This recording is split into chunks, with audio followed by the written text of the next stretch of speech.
идва разревано, с измокрени от сълзите страни. Но има длани, нежни длани, които го повиват в пелени. И има хора, неуморни хора, които бдят над него, защото са призвани да се борят и да разчистват неговия път. О, бъдеще, протегнало ръчички към слънцето, към идващия ден! За тия хора ти осмисляш всичко, минути тежки и горчиви дни. За нощите, превърнати в живот, за капчиците на челото ситна пот, за мъката, в която побеляха, и за живота, който побеждаваха. От себе си на части те раздаваха. За вас, за тях, за всички нас. Как да наречем мига на първата среща със светлината и въздуха? Най-великият, единственият, неповторимият. А може би тъкмо думата «роди се» е най-подходящото велико и скромно отбелязване на човешкото сътворение. Щастие да се родиш, щастие да си човек, независимо какви превратности ти готви съдбата. Щастие да растеш, да се развиваш, да преодоляваш. Идването на детето е било винаги най-щастливото събитие и най-вълнуващия момент за всяко българско семейство. Затова тази, която е помагала при раждането на децата, е била обграждана с толкова обич и необичайна почит. Няма по-велико нещо от майчинството. Заявявам го напълно категорично и отговорно, и като жена, и като майка. Поклон пред тази, която дарява живот – майката. Поклон пред тази, която помага този живот да се появи, която го поема с много нежност и грижи в ръцете си – акушерката, и нейният по-древен вариант – бабата. Празнуваме денят на родилната помощ, известен още като Бабин ден. По стар стил празникът е на 21 януари, по нов на 8 януари. Бабин ден е един от големите народни женски празници, посветен на бабите, жените, които помагали при раждане на младите булки, и невести, които са раждали. Обредността през този ден е подчинена главно на желанието да се засвидетелстват почит и уважение към възрастните жени, които са бабували на родилките. Този празник е езически и идва от далечните прабългарски времена, но се е запазил и по време на Възраждането, когато е бил изключително почитан. Днес Бабин ден губи доста от обредните си обичаи, но пък се празнува от по-възрастните и е свързан с много смях и веселие. И за обредността и ритуалите, свързани с някогашното отбелязване на Бабин ден. Още преди изгрев слънце, майките с деца от 1 до 3 годишна възраст отиват на чешмата да налеят прясна вода. В котлето с водата пускат стрък босилек или здравец. Вземат кълъп сапун и една нова кърпа и се отправят към дома на бабата да полеят. Обредното поливане на бабата акушерка се извършва под плодно дърво в градината, върху дръвника или отпред на стълбите.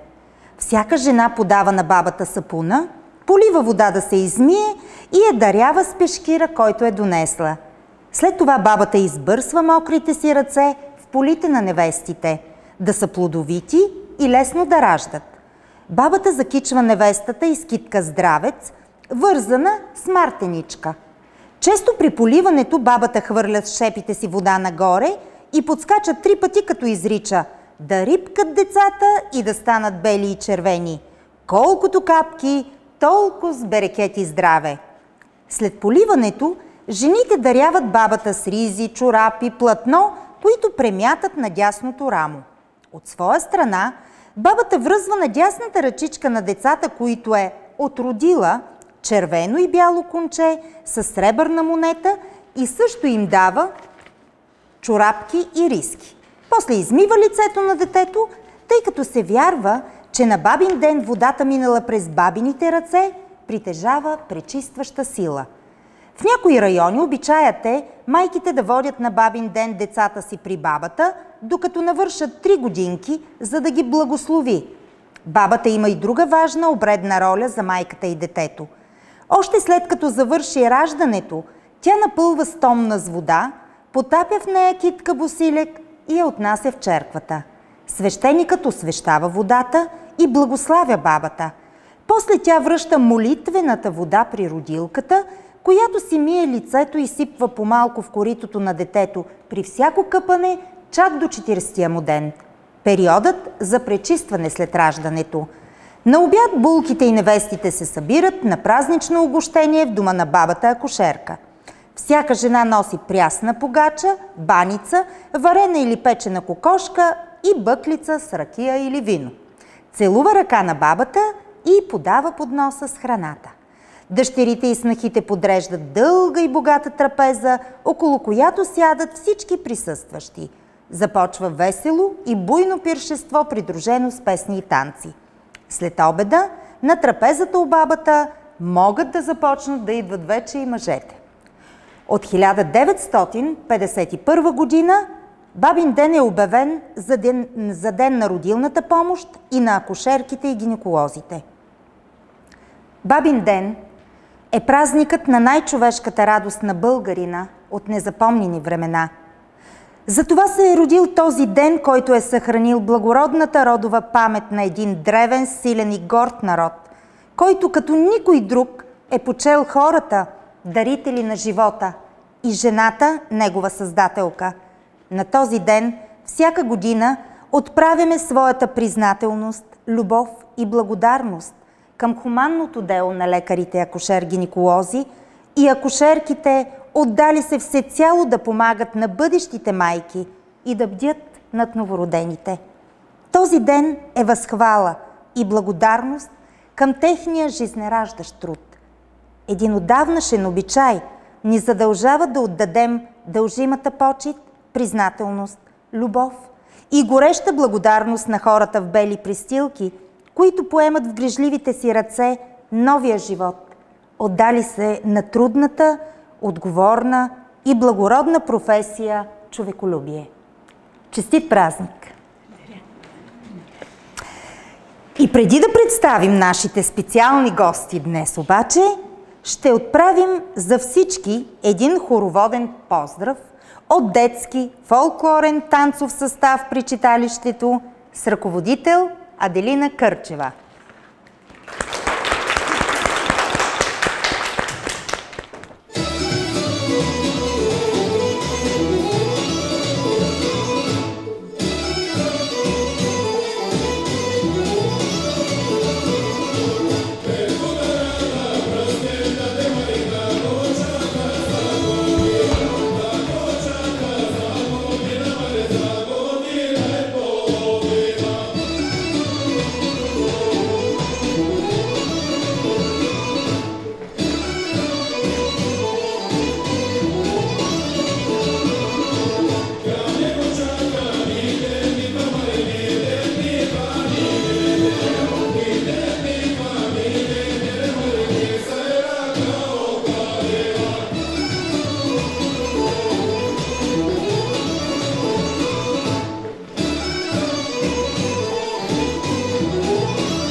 А сега представям на вашето внимание и гостите, акушерката госпожа Фани Йорданова и доктор Мария Кълева, акушер-гинеколог, и специализантката доктор Диана Сгрипарова. Добре дошли и благодарим ви, че приехте нашата покана.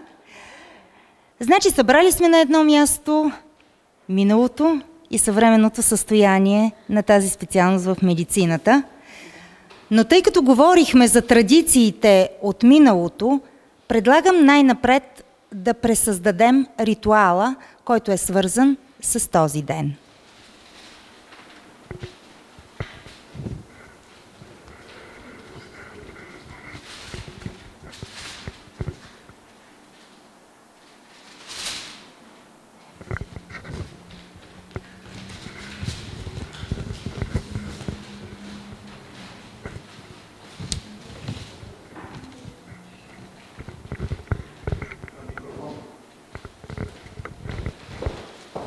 Така както се плъзгат ръцете от сапуна, така лесно да се плъзгат бебетата, когато се раждат.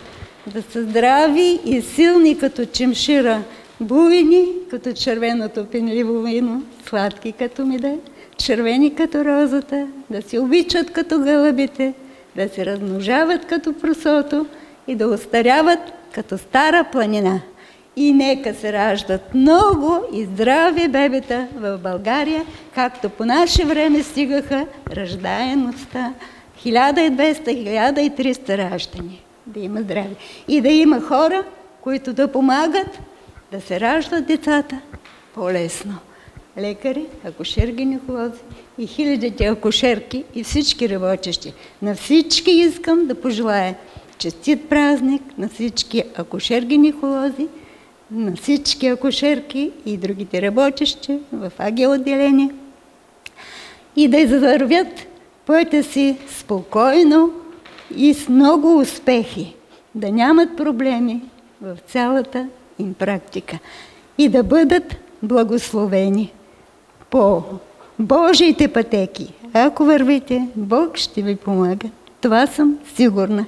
Бъдете здрави и постигайте много успехи във вашата работа. Обичайте майките, обичайте децата, обичайте се и си помагайте в работата, защото нашата работа е много трудна, отговорна и тя е призвание и много благородна. Всичко добро на всички работещи в нашата болница. Живи и здрави! Доктор Кълева, заповядайте.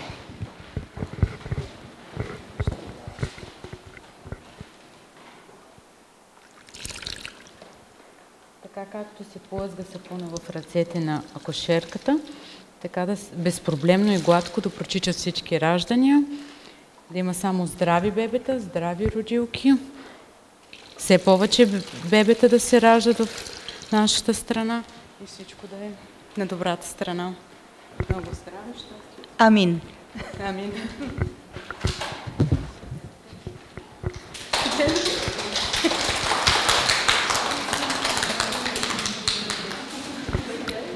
Разбрах от госпожа Фани Йорданова, че ни е приготвила едно стихотворение от доктор Кирева. Може би всички знаете, че тя много скоро почина.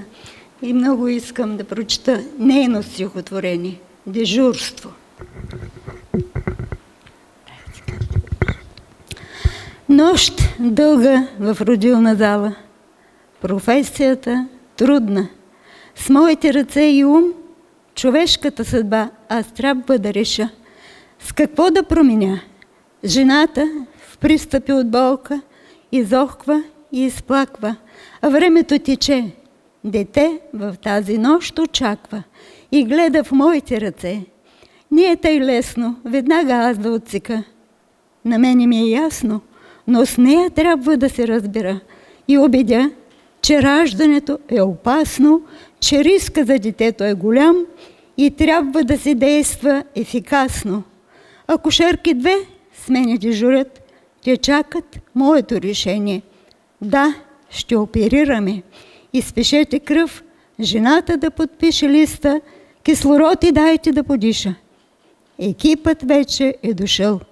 Минути подготовка. Започваме. В тази нощ ние 2 живота ще спасяваме. На майката и нейното дете. С бързи, сръчни действия работим 3 лекари. Жената опоена спи. Без думи много, с ръцете се разбираме. Разрежи, клампи, тупфери, детето аз изваждам, момче. Изплаква с ясен глас. Подавам го на акушерката.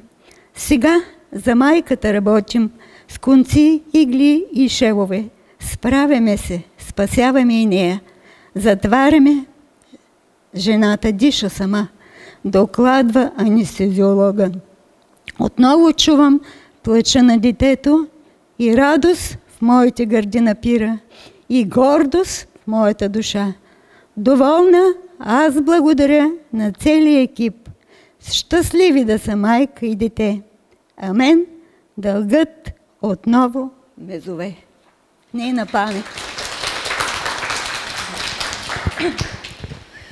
Благодаря, светла и паметна доктор Кирева. Така, искам да се обърна най-напред към доктор Кълева, която ще ни разкаже за съвременното състояние, може би, на акушер-гинекологията, какви са съвременните технологии, които са свързани с раждането, и изобщо как стоят нещата днес с една бъдеща майка, впоследствие родилка, с какви трудности тя трябва да се справя, какво облегчението е евентуално в сравнение с някога. Здравейте на всички! По отношение на въпроса, в сравнение с не много далечното минало като цяло, съвременна технология е 4D ехографията, феталната морфология, която до голяма степен диагностицира голяма част от малформациите при плода, което дава една така по-добра, едно спокойствие от страна на родилката, че голяма част от диагнозите могат да бъдат поставени преди това. Не както едно време се е чакало самото раждане, за да се види какво ще бъде детето. Също така ДНК диагностиката, която пък може да долови голяма част от генетичните заболявания, което също е един така напред. Това по отношение на женската консултация, по отношение на раждането, на първо място обезболяването, епидуралната анестезия, която се практикува последните години, което значително обезболява раждането, прави го една така по-малко травматично. Това за нормалните раждания, но тенденцията изобщо при избора на родоразрешение от страна на акушер-гинеколозите и родилките е цезаровото сечение. По-голямата част от родилките и съответно акушер-гинеколозите съветват да родят чрез цезарово сечение. Въпрос на избор. Понеже стигнахме до въпроса за секцио или нормално раждане, какво е вашето лично мнение? Разбрахме вече, че повечето от акушер-гинеколозите, съвременната медицина, пък това е и предпочитанието на майката. Вашето лично мнение какво е обаче? И трябва ли да наричаме, при положение, че секциото е толкова, как да кажа, контролирано, примерно, ако може така да се изразя, раждане, трябва ли тогава да го противопоставяме секцио и нормално раждане? Въобще какво мислите вие лично като лекар? Моето мнение по принцип е, че жената трябва сама да реши. Защото това е, чисто така демократично мисля. В съвременния свят една жена решава да роди веднъж, 2 пъти или много рядко 3 пъти. Това е един специален момент за всяка една жена, естествено. Нека тя да го преживее така, както смята, че ще бъде най-добре. Каквото тя прецени за своето тяло, мисля, че трябва да се съобразим с нея по принцип и да го узаконят. Както знаете, в България секцио по желание не е разрешено. Нормално раждане, да, когато жената иска, чувства се готова психически и когато акушерските норми, разбира се, го позволяват. Но смятам, че избор на майката също има значение. Аз искам да попитам и доктор Сгрипарова какво мисли по този въпрос. Вие лично за себе си какво бихте избрали? Здравейте, изключително ми е приятно да съм тук. Относно въпроса, според мен всяка една родилка, разбира се, би трябвало да може за себе си да избира, но цезаровото сечение не е позволено по избор на самата жена и според мен трябва да се следват индикациите и контраиндикациите, поне на този етап, и спрямо тях да избираме начина за родоразрешение. И това е моето мнение. Всеки бяга от въпроса какво би избрал за себе си. Аз вече казах за себе си лично, аз бих избрала цезарово сечение. Вие, Фани, какво мислите? И доколко в миналото как сте процедирали с така, имало ли е много желаещи, когато се е налагало, какво се е случвало, когато в отдалечен от болницата район е имало проблеми при една родилка и се е налагало секцио. Въобще разкажете някакви такива случаи вече от едно по-далечно време все пак. По наше време трябва да ви кажа, че правенето на секцио бяха толкова малко, че когато правихме отчети, за какъв период от време да бяха най-много 5.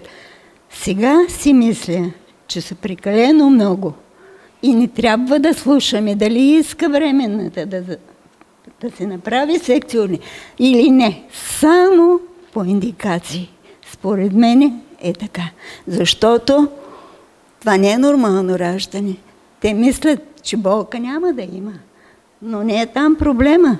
Усложненията след това, които съм виждала за 35 години стаж и в чужбина, близо 10 години, където съм работила, и там без акушер-гинеколог, ще ви разкажа, защото е много интересно. По принцип за секцията аз не съм съгласна, ако майката иска и лекарите да се съгласат. Това е моето мнение. Не бива. Има много усложнения. Лекарите ги знаят най-добре и ние сме ги виждали с какво става, когато има усложнение. Не. Ами аз така да помиря двете гледни точки в такъв случай, защото са доста категорични. Мисля, че ще цитирам доктор Кълева, която казва, ами тялото си е на жената, тя да си реши, нали така? Това е така, добре. Отново. Така. Добре. Каква е статистиката на новородените в Асеновград? Отново към доктор Кълева се обръщам. Понеже раждаемостта за никой не е тайна, че в днешно време е намаляла, че е ниска и така нататък. Към момента какво е положението? И друго ми е интересно. Възрастта на майките каква е? По отношение на раждаемостта, в национален мащаб всички знаем, че е отрицателен приръста, раждаемостта е изключително ниска. По отношение на нашата специално болница, нашето отделение, в последните няколко години, 5 да кажем 6, от които аз работя, се движи раждаемостта в един и същи интервал, 300 раждания. Тази година около 200 и миналата. Съответно се наблюдава един спад, той се дължи на различни естествени причини, но около 200 са ражданията за 2023 година при нас. Съотношението момичета-момчета е приблизително еднакво, не мога да цитирам точно, нали, каква е статистиката. Възрастта на майката, нали, тя зависи от етноса, естествено. За нашия етнос възрастта е около 20-30 години до 35. Напоследък се наблюдават и единични случаи вече на бременни след 40 годишна възраст, дори след 45, както и една бременна имаше през изминалата година, която беше след 50 годишна възраст, естествено изкуствена бременност, но и това предстои вероятно в медицината като цяло, нали, предвид инвитрото и така нататък. Тук няма да коментирам, нали, вече нещата как стоят с възрастни. И понеже сме тръгнали да продължа в съвременните тенденции и моди, имам още два въпроса. Един е свързан с това. Какво мислите за присъствието на бащата по време на раждането? Другия въпрос, защото върви и такава мода, доколкото знам, как гледате на идеята да се роди вкъщи? Това са двата ми въпроса. Разбира се, и към двете. Доктор Сгрипарова, ако желаете, може да се включите. Значи, по отношение на присъствието на бащата по време на раждане, в отделението в Сеноград, което практикувам основно, това е забранено, т.е. не е разрешено, забранено, не бих казала, не е разрешено, не се практикува, но в друга болница, в която също практикувам, частна в Пловдив, там е разрешено, съответно срещу, нали, съответната сума. В чужбина и в болници в София от типа на GBDM и така нататък, това не знам дали мога да го кажа, също се практикува. Това е една хубава практика, защото се сполучава връзката между семейството по време на раждането, нали, съпругата заедно посрещат живота и, нали, това от морална гледна точка е, нали, много добре, но тук трябва да поставим и въпроса за мъжете като цяло, нали, нервната им система, доколко издържа на това събитие, защото, нали, хората са различни, някои припадат и така нататък. Може да се допусне, но по показания. Но в чужбина почти в всички държави се практикува раждане от двамата родители. Заедно да са. Не знам, това е въпрос на политика на самото лечебно заведение по принцип. Иначе аз нямам нищо против. Стига, нали, нервната система на мъжа да издържи. А вие какво мислите? И дали има някаква статистика, понеже заговорихме за нервната система на мъжа, колко припаднали бащи има по време на присъствие на раждане, нали? Че би ми било интересно. Относно това колко припаднали мъже има, няма как да дадем информация, понеже в нашата болница не се практикува, така че статистически няма как да кажем. Относно моето мнение за тенденцията, аз също подкрепям. Това е един специален момент не само за майката, за двойката, така че според мен е хубаво този момент да се изживее от семейството. Все пак се случва един път, два пъти, максимум 3 пъти в живота за повечето хора и смятам, че е хубаво двамата да го изживеят заедно. А вие какво мислите, Фани? Аз не би го допуснала в родилната. И аз.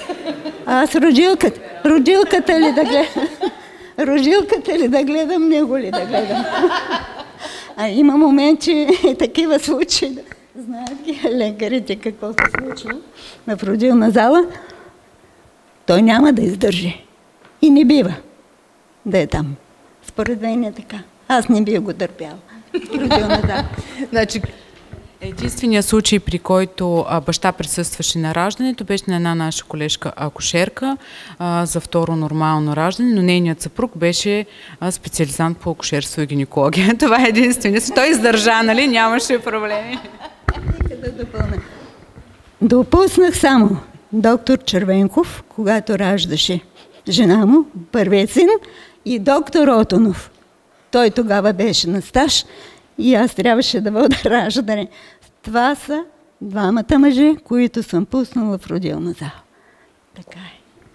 Защото е сигурно, може би, че те ще издържат, нали? Най-вероятно това е причината. Те се знаят. Така. Бих искал малко сега с поглед към миналото. Разкажете ни от вашата практика някакъв интересен случай. Случаи има много интересни. Първо да ви кажа, че когато завърших акушерство, беше на 13 януари 1961 година. Завършихме с 20 раждания, които трябваше там да сме водили и на изпращат да работим сами по селата. И тръгнах аз за Лъки и още слизам от рейса и ме посрещат от общината И телефонът звъни и казват: родилка в манастир. Аз не съм се оставил куфарите. Не знам къде е родилно отделение, нищо не знам. И сега малко със страх, сняг вали. Помолих фешърката да дойде с мене, да идем до манастир, да видим какво ще заварим там. Линейката вместо напред върви назад, пропасти, страшно. Слава на Бога, заварихме пред общината, мъж и жена, жената не беше родила. През този път от манастир до Лъки, фелдшерката ми разказа, че само преди 15 дена е починала родилка от въздушна емболия и никой не иска да дойде в родилен дом да ражда. И завеждам жената, показаха ми, имаше една санитарка само, показаха ми къде е родилното легло, взимам слушалката, нямам време нито да чета нищо, каквото съм научила, слагам жената там, през цялата нощ мъже чака отвънка, слушам детски тонове. Слава на Бога, жената да роди и мина нормално. Аз трябваше да остана, да спа в родилния дом и на денонощно повикване. Имаше лекар един от Асеновград, който не беше акушер-гинеколог. И започнах. 38 села имаха ли. Тук бърчинка, там бърчинка, навсякъде, ама много. И налагало се много пъти, заедно с шофьора на линейката, по горските пътеки, да стигнем до тая къща или където чака жената, да видим какво ще заварим. Имало и случаи, когато е родила, слагаме я на едно одяло, сваляме я до линейката, връщаме в родилния дом и нататък вече знам какво да правя. И още много случаи, в които трябваше да се справим сама. Случаи, седалищни прилежания, които тук водят лекарите, там ги водих аз. Всякакви спешни случаи, които се е налагало, задържана плацента, кървене, обаждам се на лекаря, който е там. Той казва: нищо не знам, взима линейка, отива в Асеновград. Много пъти през нощта съм идвала тук, доктор Кавържиев съм заварвала, да ми помагат. И така съм си помагала. Другото, което трябваше, освен родилния дом, когато оставях в неделя да дежуря сама вместо лекара, имаше много рудници. При всяка авария трябваше и бях длъжна да влеза в рудника, да помагам и да помагам там. Много неща, които няма време да ви ги опиша всичките, защото искам още много да ви разкажа. Там трябваше 2 години. И след тези 2 години вече можех да се преместя в Асеновград. Тук ми беше толкова лесно. Тук работих с много лекари, мога да ви изброя много имена. Най-много с доктор Парапитев. Но тук нас ни изпитваха всеки 6 месеца с билети за цялата патология с присъствието на главната сестра на болницата. Ние трябваше всичко да знаем. И трябва да ви кажа, че лекарите на нас ни имаха голямо доверие. 7-8 жени сме приемали през нощта. Пишем листови, водим раждане. Всичко, ако е нормално. Малко скоби ли да ще сложим, малко леко разкъсване ли. Ще дойде лекара, казвам го, извинявайте сега, но ще си запише толкова са постъпили, толкова са родили и отиват да четат рапорта. Много. Никак не ви е било лесно някога. Никак. Но нека да ви кажа, когато за мен беше голяма школа, когато работих в Лъки сама, от тук най-напред заминахме с моя съпруг в Куба. Там трябваше да знам испански език, после в Йемен арабски, португалски и в Мозамбик, където си уредих сама, защото моят син трябваше да учи на португалски език там. Аз трябваше да работя в болница, където също нямаше акушер-гинеколог. Работих с един швейцарец, който беше специалист по всичко. При мен влизаше само на визитация, да говорим се на португалски език, И ако се наложи секцио, тогава аз и той влизахме в операционна заедно. Но проблема беше, че самите хора не знаеха собствения си език. Аз трябваше да знам и говоримо, и писмено, да напиша листа, да приема жената, да вода раждане и така нататък. И трудните неща бяха, когато жената идваше с преекламсия, и това беха много чести случаи, защото хората идваха от джунглата, нямаха никакви изследвания, приемаш жената. Ако е нормално, 7-8 веднъж едната на родилното легло, другата на рогоската, другата в приемна. Трябваше да научи тяхното наречие шангански, да ми привежда санитарката, да вода раждане. И само една нощ стояха родилките там, на другата сутрин ги изписвах и никой не чака жената. Може да е с близнаци, може... Трябва да ви кажа разликата от нашата работа. Ражда се детето, никой не го повива. Слагам го по една лампа, 2 часа, детето се нагрява там под лампата. Грабвам го, давам го на майката в родилно отделение, каквото иска го прави, аз продължавам, няма време за нея. Тя ще отива на други ден. Имаше капелани, които аз донесах от Южна Африка, няма повиване, ще си отрежи капеланата едно парче, ще си повие детето и се заминава. Много беше страшно, защото тръгвам за работа, болницата наблизо, но слушаш гърмежи. Отиваш до родилно отделение и виждаш натръшкани ранени, които идват от тях с оръжието в родилна зала и ми искат да дам кислород. Имаше един врата, склад за лекарства срещу родилна зала. Влизам в този склад и казвам на санитарката, който иска да ражда, докато камиона с войниците не се махне от тук, няма да излезе от там. Много, много. И когато моя син учеше в Мапуто, трябваше да отида точно за Нова година. Тръгваме с шофьор, мозамбиканец и един българин. Ще купим нещо, за да празнуваме Нова година и да видя сина ми. Тръгваме и почват да подпалват колите по пътя. Не можеш да стигнеш до там. Стигнах по някакъв начин и на връщане носих само един сандвич и го дадах на шофьор. И накрая с танкове се прибрахме. Всичките тези неща са много, много и много има за разказване. Написала съм 4 книги. Първата, която е щрихи от моя живот с всичките преживелици навсякъде. И ще направим една творческа среща с тебе. Обявявам го тук на всеослушание и ще чуем всичките тези неща. Много ти благодаря, наистина беше много интересно. Благодаря на всички. Благодаря, че приехте поканата. И само да финализирам все пак малко така с красиви фрази днешния наш празник. Животът е единствен и неповторим. Той е най-голямата ценност, с която Бог ни е дарил. И не бива никога да забравяме това, за да осмисляме и да изпълваме със съдържание всеки миг и ден от този живот. И според обичая да разчупим питата. Още веднъж благодаря.